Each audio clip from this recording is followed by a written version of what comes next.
Hydrocarbon marker बड़ा खराब चल रहा है, इसको ठीक करना पड़ेगा। हाइड्रोकार्बन का मतलब होता है कि ऐसा कोई भी कंपाउंड जिसके अंदर दो एलिमेंट, एक हमारा होना चाहिए हाइड्रोजन और एक हमारा होना चाहिए कार्बन, उसको हम क्या बोलते हैं? Hydrocarbon. Compounds containing two element hydrogen and carbon, it is called hydrocarbon. कोई दिक्कत नहीं। अभी हमारा दो तरीके का हो सकता है जो हमें पढ़ना बेसिक। एक हमारा होता है एलिफेटिक और एक हमारा होता है एरोमेटिक। कौन होता है? भाई हाइड्रोकार्बन का सिंपल सा मतलब क्या है? ऐसा कोई भी कंपाउंड जिसके अंदर दो एलिमेंट, एक कौन सा हाइड्रोजन, एक कौन सा होना चाहिए? कार्बन। और दो तरीके होते हैं, हमारा एलिफेटिक, कौन सा होता है हमारा? एरोमेटिक। एलिफेटिक में हम तीन चीजें पढ़ेंगे जो हमने 10th क्लास में पढ़ी होंगी। एक हमारा होता है एल्केन, एक होता है एल्कीन और एक होता है एल्काइन। कोई दिक्कत? क्लियर है?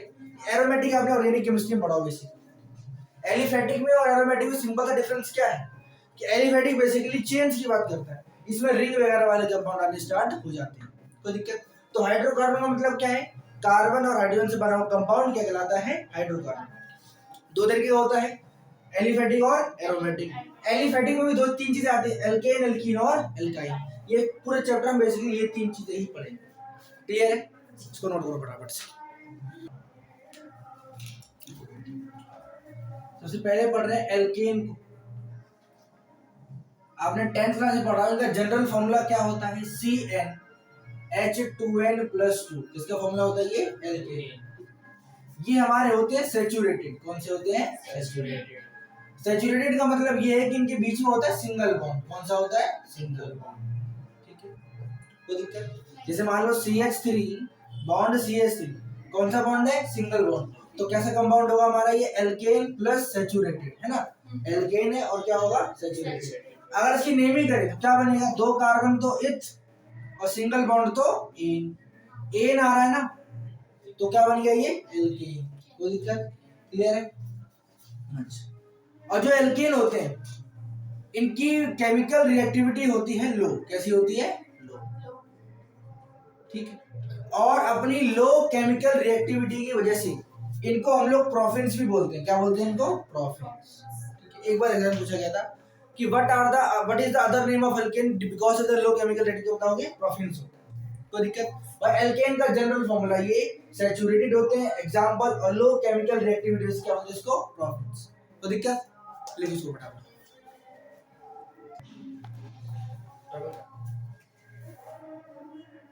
Preparation of alkanes.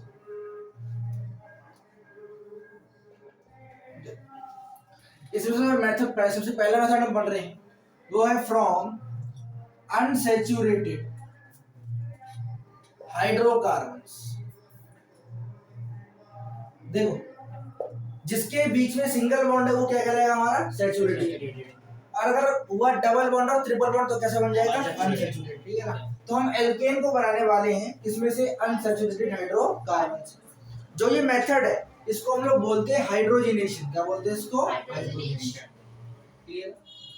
करना कैसे? देखो ध्यान से। जैसे मान लो मेरे पास है ये इथीन, इसका नाम क्या बनेगा? इथीन। दो कार्बन तो इथ और डबल बॉन्ड तो ईन। कोई दिक्कत? इसमें हम देखो हाइड्रोजनेशन में, देखो ऑर्गेनिक में रिएक्शन बहुत सारे हैं, तो पता कैसे करें कॉन्सेंट्रेशन किस चीज की है? तो आपको पता नहीं कौन सा रिएजेंट हमारा यूज हो रहा है। हाइड्रोजनेशन में यूज करते हैं निकल या फिर प्लेटिनम। क्या यूज करते हैं? निकल या फिर प्लेटिनम। हाइड्रोजनेशन में होता क्या है कि हमारे पास होता है हाइड्रोजन। क्या होता है? हाइड्रोजन। जिन दो कार्बन के बीच में डबल बॉन्ड है या फिर ट्रिपल बॉन्ड है, ध्यान सुनना, जिन दो कार्बन के बीच में डबल बॉन्ड है या फिर ट्रिपल बॉन्ड है, उन दो कार्बन पर एक एक हाइड्रोजन ऐड कर दो। अभी कितना है? CH2। 3 हो जाएगा। एक और जोड़ने से क्या बन जाएगा? जैसे मान लो मैंने यहाँ जोड़ दिया, ठीक है, और यहाँ भी मैंने एक जोड़ दिया। अब कार्बन की वैलेंसी कितनी होती है? 4। 1 2 3 single bond 4, 1 2 3 single bond 4, valency पूरी है। कोई दिक्कत? रिएक्शन समझ में आया? जिन दो कार्बन के बीच में डबल बॉन्ड है या फिर ट्रिपल बॉन्ड है, उन दो कार्बन पर सिंगल एक एक हाइड्रोजन जोड़ दो।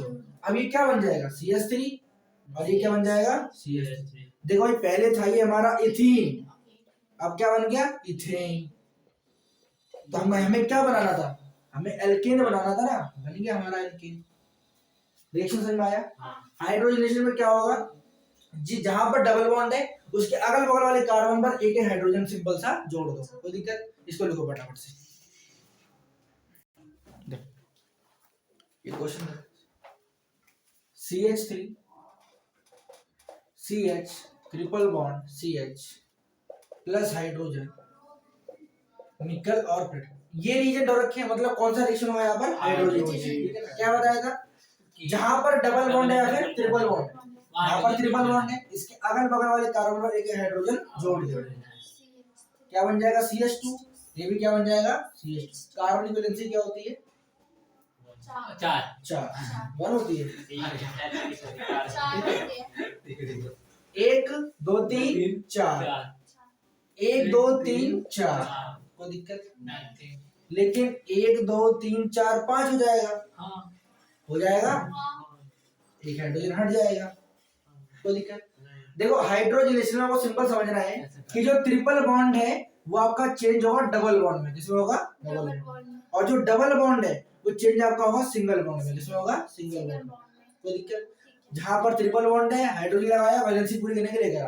अब अगर हम दोबारा यहाँ पर हाइड्रोजन जोड़ दें, अब क्या होगा CH3 CH2 और CH3, कोई दिक्कत।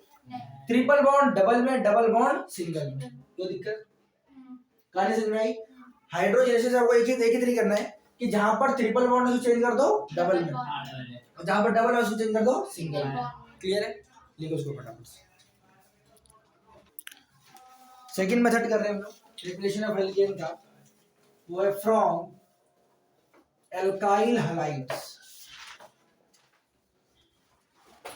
एल्काइल हैलाइड्स, देखो एल्काइल हैलाइड का फॉर्मूला होता है RX, क्या होता है RX हमारा कोई भी ग्रुप होगा, और X का मतलब होता है हेलोजन, क्या होता है हेलोजन, कोई दिक्कत नहीं। होता क्या है ध्यान समझो पहले, हमारे पास होता है RX, इसका रिएक्शन करवाते हैं लोग Mg से, किससे करवाते हैं Mg से, और ये रिएक्शन होता है ड्राई ईथर की प्रेजेंस में, किसमें होता है ड्राई। जहां आपको ड्राई ईथर दिख गया तो कौन सा हो रहा होगा एल्काइल हैलाइड वाला रिएक्शन चल रहा होगा, कोई दिक्कत। जहां पर निकल प्लेटिनम दिख गया कौन सा हो रहा होगा हाइड्रोजनेशन हो रहा होगा, ठीक है। जुड़ने के बाद होता है यूं है कि हमारा बना देता है RMgX, क्या बना देता है RMgX, कोई दिक्कत। इसके बाद हम इसका रिएक्शन करवाते हैं वाटर से, किसे करवाते हैं बनाता है MgXOH, क्या बनाता है MgXOH। समझते, जैसे मान लो कि मेरे पास ये है CH3Br प्लस Mg, क्या है CH3Br प्लस Mg, CH3 और X का मतलब हेलोजन, और ये Mg किसमें होगा ड्राई ईथर। बनाएगा क्या, यहां से जुड़ जाएगा ये सारा CH3MgBr, कोई दिक्कत। इसका रिएक्शन करवाएंगे वाटर के उसमें, ऐसे करवाएंगे वाटर। हम जानते हैं वाटर टूटता है H में और OH में, ध्यान सुनना। जो ये H है वो जुड़ जाता है CH3 से, जुड़ जाता है CH3 प्लस H क्या बना देगा, कोई दिक्कत। ये OH जुड़ जाता है इससे, और जुड़ने के बाद आता है MgBr और जुड़ गया OH, क्लियर रिएक्शन, कोई दिक्कत। सिंपल सी रिएक्शन है, जो आपको दे रखा होगा ड्राई ईथर है, सिंपल पहले जोड़ दो, H को जोड़ दो बचे हुए कंपाउंड से, बाकी जोड़ दो उससे MgBr OH, कोई दिक्कत। इसको लिखो, क्वेश्चन करते में क्लियर हो जाएगा, ठीक है। देखो सुपर फटाफट से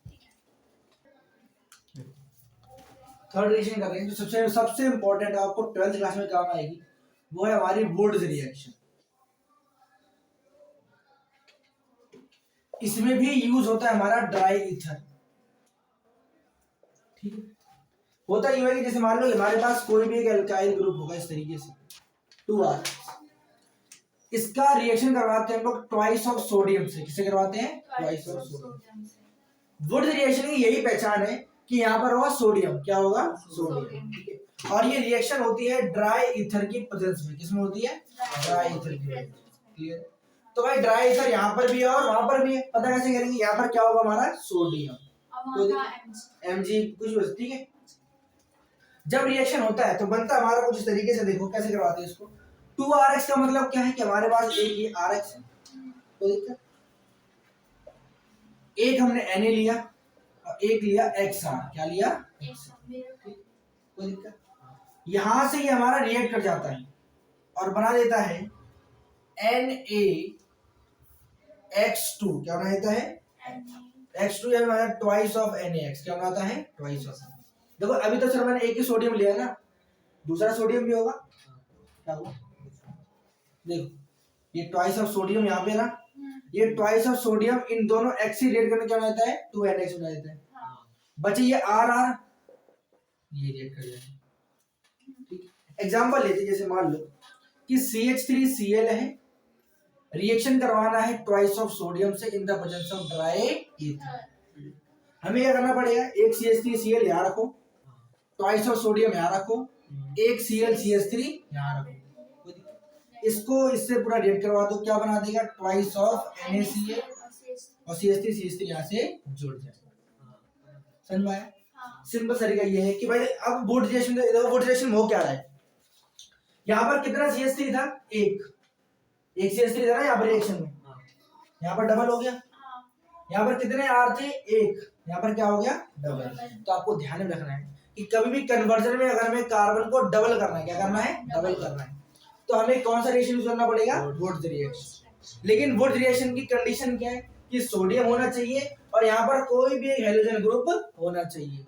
एक्स का मतलब क्या है? Halogen group, fluorine, chlorine, bromine, iodine कुछ ना कुछ यहाँ पर होना चाहिए, तभी हमारा वुड रिएक्शन हो सकता है। कोई दिक्कत? इसको लिखो पड़ेगा। थर्ड मैटर देखो, fourth, from carboxylic acid, from carboxylic acid. देखो इसमें क्या होता है, जैसे मान लो कि मेरे पास है इथेनोइक एसिड, इथेनोइक एसिड, इसका रिएक्शन करवा रहा हूं मैं सोडियम हाइड्रोक्साइड की प्रेजेंस में। किसमें करवा रहा हूं? सोडियम हाइड्रोक्साइड की प्रेजेंस में। होता यूं है कि CH3 CH2 COONA plus NaOH, जो ये हमारे पास इथेनोइक एसिड है वो बना लेगा सॉल्ट। क्या बना लेगा? सॉल्ट। जब भी आपको कोई इथेनोइक एसिड दे रखा हो या फिर मतलब कोई भी कार्बोक्सिलिक एसिड दे रखा हो और आपसे बोले कि आपको क्या बनाना है? एक एल्केन बनाना है, तो आपको जो भी एसिड दे रखा है उसका बना दो सॉल्ट, मतलब सोडियम वहां पर जोड़ दो। और फिर यहाँ पर NaOH लिखा हुआ है ना, एक और NaOH यहाँ पे लिख दो। मान लो ये ट्वाइस में है, किसमें है? ट्वाइस। तो जब एक इससे रेड करके क्या बना दे उसमें सॉल्ट, एक हमारा बचा रह गया, कोई दिक्कत? अब अगला क्या होगा हमारा? इस तरीके से देखो, अब इसके रिएक्शन होगा वाटर की वजह से। किसमें होगा? वाटर की वजह से। CH3 जो COONA ये पूरा रिएक्ट कर जाता है, COONA और NaO और ये H बचा वो किससे रिएक्ट कर जाएगा? इससे, तो बन जाएगा CH3। कोई दिक्कत? कितने सोडियम? 2, Na2CO3 ये बाहर निकल जाएगा। कोई दिक्कत? एक कार्बन 3 ऑक्सीजन। समझ में आया रिएक्शन? भाई आपको जब भी एसिड दे रखा हो, जो एसिड दे रखा है उसको क्या बना दो? सॉल्ट, और एक और NaOH वहां पर लिख दो। लिखने के बाद COONA से रिएक्ट करवा दो H तक, O तक, और जो H बचा हुआ है उसको से रिएक्ट करवा के हमारा बना दिया एल्केन बन जाएगा और बाहर निकल जाएगा Na2CO3। कोई दिक्कत? एज इट इज पेपर में आप कहेगा आपको ऐसे ही लिख कर आना है, ठीक है? इसको लिखो बड़ा 2 मिनट। और जो ये प्रोसेस है, जो इस प्रोसेस द्वारा हो रहा है, इसको हम बोलते हैं डीकार्बोक्सिलेशन। क्या बोलते हैं इसको? डीकार्बोक्सिलेशन। लिखो इसको।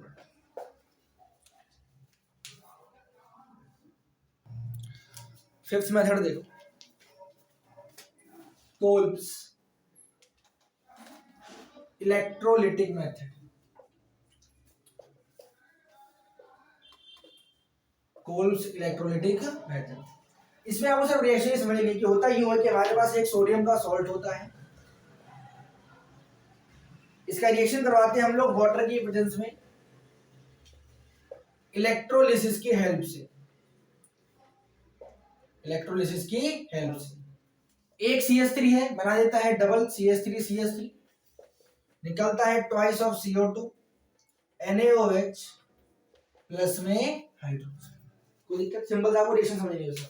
जो सॉल्ट दे रखा है, अगर मान लो यहाँ पर होता CH2 CH3 तो उसको डबल कर दो, जैसा वुड रिएक्शन हो रहा है ना, एक CH3 तो उसका क्या कर दिया डबल। बाकी ये तीन प्रोडक्ट आपके हमेशा कांस्टेंट रहेंगे, क्या रहेंगे कांस्टेंट, मतलब ये तीन तो निकलने ही निकलने हैं, चेंज क्या होगा सिर्फ ये वाला प्रोडक्ट। कोई दिक्कत लिखो उसको फटाफट से।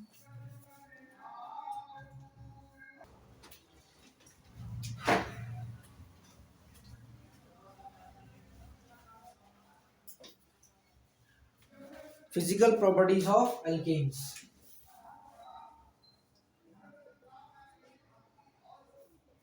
प्रॉपर्टीज ऑफ एल्केन्स देखो, सबसे पहली प्रॉपर्टी पढ़ रहा हूं बॉइलिंग पॉइंट।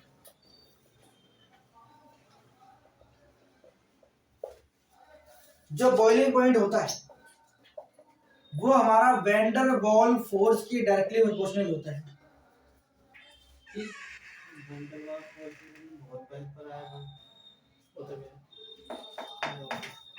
और जो वैन डर वाल्स फोर्स होती है वो मोलर मास के डायरेक्टली प्रोपोर्शनल होती है।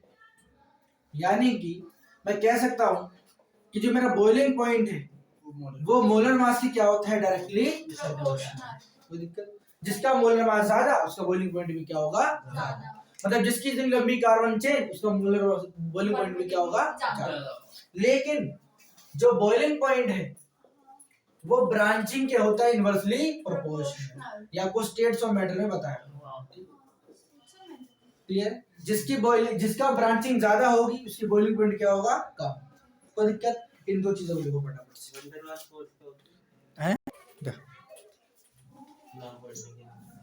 Chemical properties of alkanes.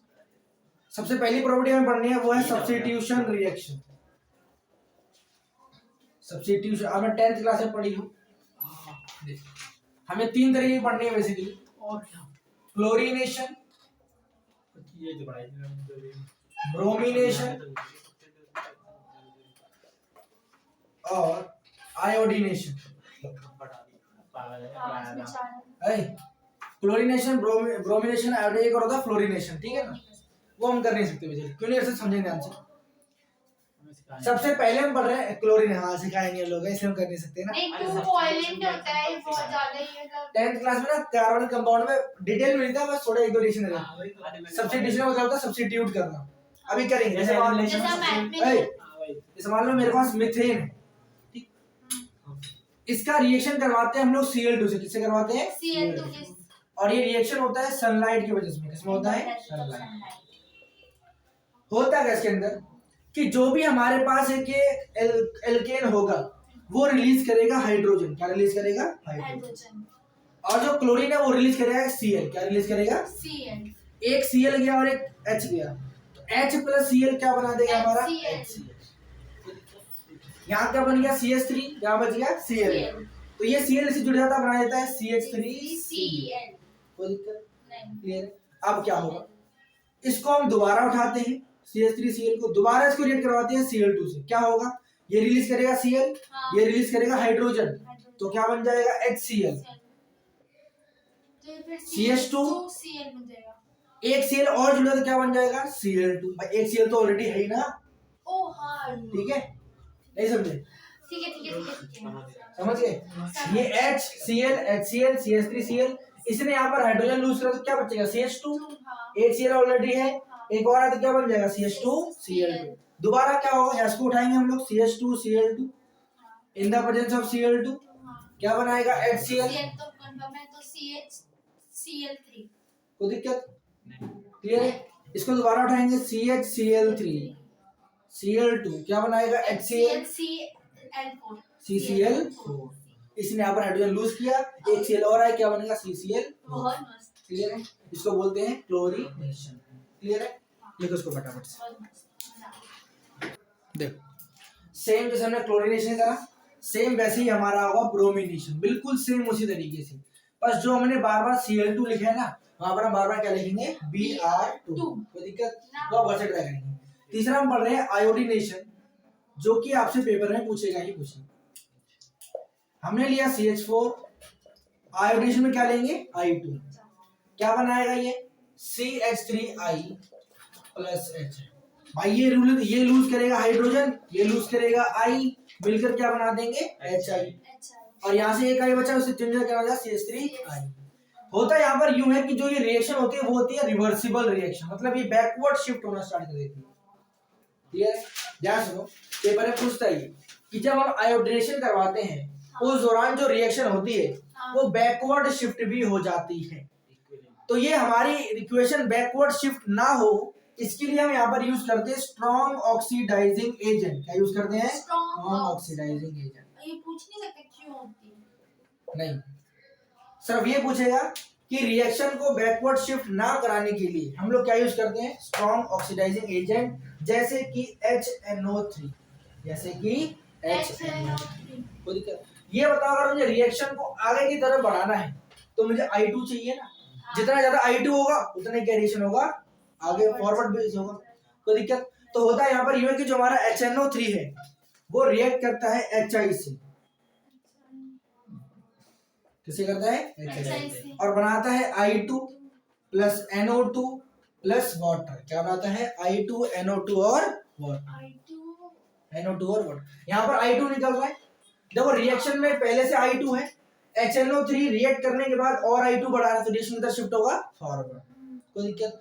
Exam में सिर्फ इतना पूछेगा कि आयोडीनेशन जो रिएक्शन है उसमें स्ट्रॉन्ग ऑक्सीडाइजिंग एजेंट कौन सा करते हैं और क्यों करते हैं, ताकि रिएक्शन बैकवर्ड शिफ्ट ना हो। रिएक्शन को फॉरवर्ड शिफ्ट करने के लिए हम कौन से यूज करते हैं? Strong oxidising agent. एग्जांपल के तौर पर HNO3। कोई दिक्कत? मतलब आयोडीनेशन जो रिएक्शन होती है वो किसकी प्रेजेंस में होती है? स्ट्रॉन्ग ऑक्सीडाइजिंग एजेंट की प्रेजेंस में होती है। कोई दिक्कत? देखो उसको फटाफट से।